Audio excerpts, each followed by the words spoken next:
Hello mga besh, ito na nga po yung huling araw ng pasok namin. Bali sinabi na nga sa amin kahapon kung sino nga yung may mga award. May award nga ako kaya ito nakipag-meeting na nga po si mama sa gym. Pagkatapos bumili nga lang si mama ng Andros na hotdog. May simpleng salo-salo po kasi kami sa school mga beshi. Kinatanghalian, chinat ko na nga po si mama, pinapunta ko na nga po siya sa room. Di nyo kaya dahil may pa-barbecue inasal yung classmate ko. Sana all. May dahon nga ng saging dahil kami ngayon magbubudal fight mga beshi. Kinuha ko na nga yung baon kong kanin at nilagay ko na nga po sa dahon ng saging. Hinati-hati ko na nga din yung dala kong hotdog. Lalaki ng mga subo, oh. Ito na nga din pala yung huling araw na magkakasama kami mga beshi. Sobrang solid nga talaga ng samahan namin. Mamimiss ko nga yung advisor ko pati na rin yung mga subject teacher ko. Maraming salamat po sa walang sawang pagtuturo sa amin. Kahit kami po ay makukulit, di pala ako kasama sa mga makukulit, yung classmate ko lang.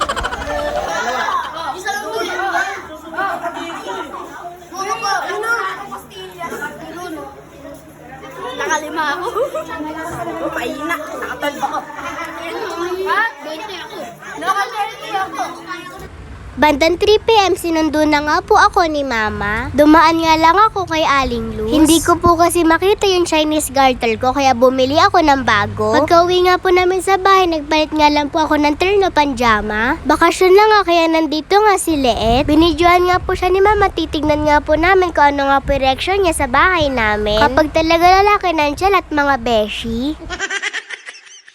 Nagkayayaan nga pong kumain ng mangga kaya namitas nga po kami sa likod namin. Sa mga dating followers ko nga po dyan, panigurado kilala nyo nga po sila. Sila po kasi yung mga kasama ko nung nagsisimula pa nga lang po ako mag-vlog. Puro games at prank nga po yung mga vlog ko nun. Ngayon po kasi yung vlog ko a day in my life at mini vlog. Nahihilig nga pala ako ngayon sa may terno panjama. Kung pwede nga lang magpanjama pati sa school susuotin ko.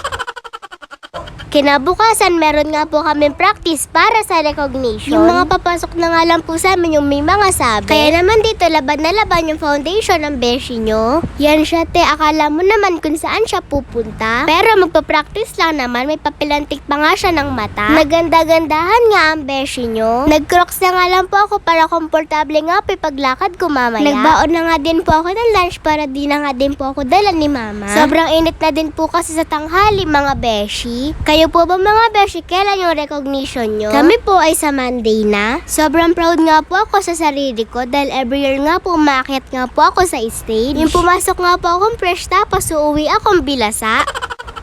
Naubos nga po yung bakal kong tubig kaya nagpabili nga po ako kay mama. Nadaanan pa nga namin tong free ballpen sa Pandayan. Yun lang, salamat sa panonood. Bye-bye mga beshi!